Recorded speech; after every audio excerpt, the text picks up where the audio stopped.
সম্মেলন ডাকা এই যে আমরা গত কিছুদিন আগে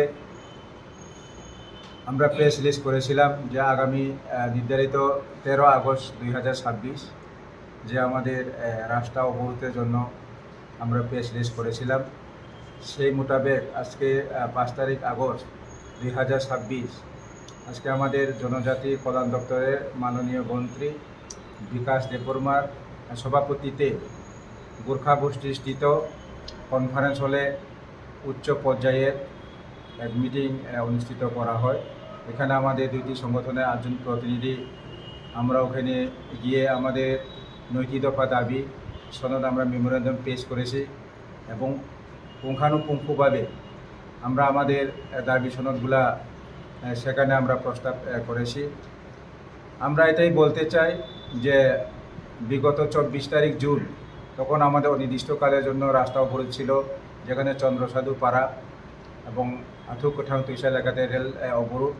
তখনকার সময়ে এডিশনাল ডাইরেক্টর কাম ট্রাইবেল ওয়েলফেয়ার ডাইরেক্টর ওনার চেয়ারম্যানশিপে গোর্খা গোষ্ঠীস্থিত কনফারেন্স হলে এক মিটিং অনুষ্ঠিত হয়েছিল। আমাদেরকে মাইনট ওনারা দিয়েছিল। তারপরেও আমরা স্যাটিসফাইড না হয়ে পুনরায় আমরা আন্দোলন ডাক দেওয়ার আমরা বাধ্য হয়েছি। আমরা এটাই আপনাদের মাধ্যমে বলতে চাই যে আমাদের ত্রিপুরা রাজ্যের মাননীয় মুখ্যমন্ত্রী প্রফেসর ডক্টর মানিক সাহা, ওনার সাথে সাক্ষাতের জন্য আমরা ওনার সেক্রেটারি অফিসে আমরা অ্যাপয়েন্টমেন্ট চেয়ে লেটার দিয়েছি এবং আমাদের ক্যাবিনেট মন্ত্রী শুক্লাচরণ নোয়াইটার মারফতে আমরা পিডিএফের মাধ্যমে সময় চেয়েছি এবং রাজ্যের সভাপতি আমাদের শ্রদ্ধেয় অভিষেক দেব রায়ের নিকট আমরা 30 তারিখ জুনে আমরা ওইখানে গিয়ে সাক্ষাৎ করেছিলাম। আমরা বলেছিলাম আমাদের নৈতিক দফা দাবি অতি দ্রুত বাস্তবায়ন করবার জন্য আমরা আমাদের দুটি কমিটির পক্ষ থেকে আমরা আবেদন জানিয়েছিলাম। তার পরিপ্রেক্ষিতে আজ 5 তারিখ আগস্ট আজকে 2026 দুপুর 12 ঘটিকায় জনজাতি কল্যাণ দপ্তরের চেয়ারম্যানশিপে উচ্চ পর্যায়ে আমাদের একটি মিটিং অনুষ্ঠিত হয়েছে। আমাদের এখানে মিটিংয়ে আমরা দুইটি সংগঠনে উপস্থিত থেকে দীর্ঘক্ষণ আমরা আলাপ আলোচনা করেছি। আমরা এটাই বলেছি যে আমরা স্বাভাবিক জীবনে ফিরে আসার পর আজকে 32 থেকে 33 বছর অতিক্রান্ত হয়েছে। যারা বিভিন্ন কেন্দ্র প্যারামিলিটারি ফোর্সের নিকট, বিশেষ করে আসাম রাইফেল, সিআরপি, বিএসএফের নিকট 1 জন 2 জন 5 জন এবং অধিক দল নিয়ে অস্ত্র জমা দিয়ে রাজ্য সরকার এবং কেন্দ্র সরকার আহ্বানে ত্রিপুরাতে জাতীয় জনজাতির শান্তি বজিয়ে রাখবার জন্য তারা আহ্বান করার পরে আমরা আমাদের জঙ্গি জীবন ত্যাগ করে স্বাভাবিক জীবনে ফিরে এসেছি এবং ত্রিপুরাতে শান্তি বজিয়ে রাখবার জন্য আমরা উদ্যোগ নিয়েছি। কিন্তু এখন দীর্ঘ বছর অতিক্রান্ত হওয়ার পরেও আমাদের সুনির্দিষ্ট কেন্দ্র সরকারের ঘোষিত কোনো প্যাকেজ, ইকোনমিক প্যাকেজ এখনও ঘোষণা করা হয়নি এবং তার মধ্যে যারা আত্মসমর্পণ করার পর কোনো ফ্রেশ আই কার্ড ইস্যু করা হয়নি। আমরা হোম ডিপার্টমেন্ট এবং এসপিএসপিকে বলছি দ্রুত আমাদের সাবমিট করা লিস্ট অনুযায়ী তাদের ফ্রেশ আই কার্ড এসবি থেকে ইস্যু করা এবং যাদের আত্মসমর্পণ করার পরে এসবি লিস্টে যাদের আই কার্ড ইস্যু করা হয়েছিল তাদের বিভিন্ন ক্ষেত্রে ড্যামেজ হয়েছে এবং হারিয়ে গেছে, তাদেরকে পুনরায় ডুপ্লিকেট আই কার্ড ইস্যু করবার জন্য আজকে আমরা মিটিংয়ে উত্থাপন করেছি।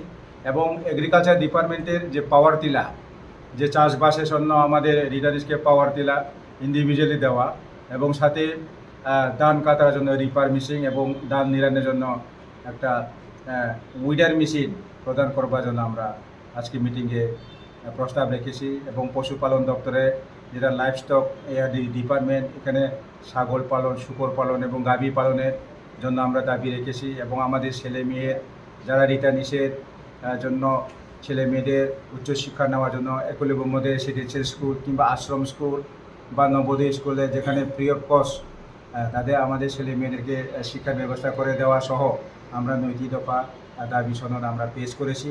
এর আগেও 17 তারিখ জুন 2026 আমাদের ত্রিপুরা রাজ্যের মাননীয় মুখ্যমন্ত্রী প্রফেসর ডক্টর মানিক সাহার নিকট আমরা চরমপত্র আমরা আবেদন করেছিলাম।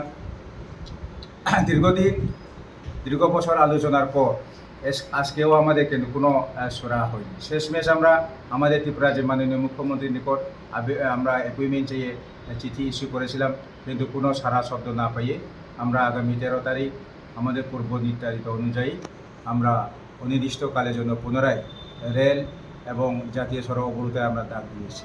কিন্তু এখন আজকে আমাদের মিটিংয়ে মুখ্যমন্ত্রী হস্তক্ষেপ করেছেন। উনি এখানে দিল্লিতে বিশেষ একটি মিটিং অনুষ্ঠিততে উনি গিয়েছেন ওখানে উপস্থিত হওয়ার জন্য।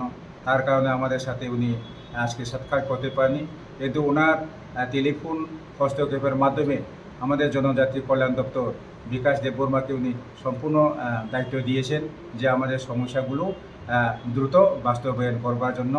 আজকে সরকার বলছে আমাদের যে 9টি দফা দাবি ওনারা স্তরে স্তরে সেটা আমাদেরকে দাবি পূরণ করবেন এবং আগামী দিনে যাদের আমরা ফ্রেশ আই কার্ড হয়নি তাদেরকে আই কার্ড ইস্যু করবার কথা বলছে।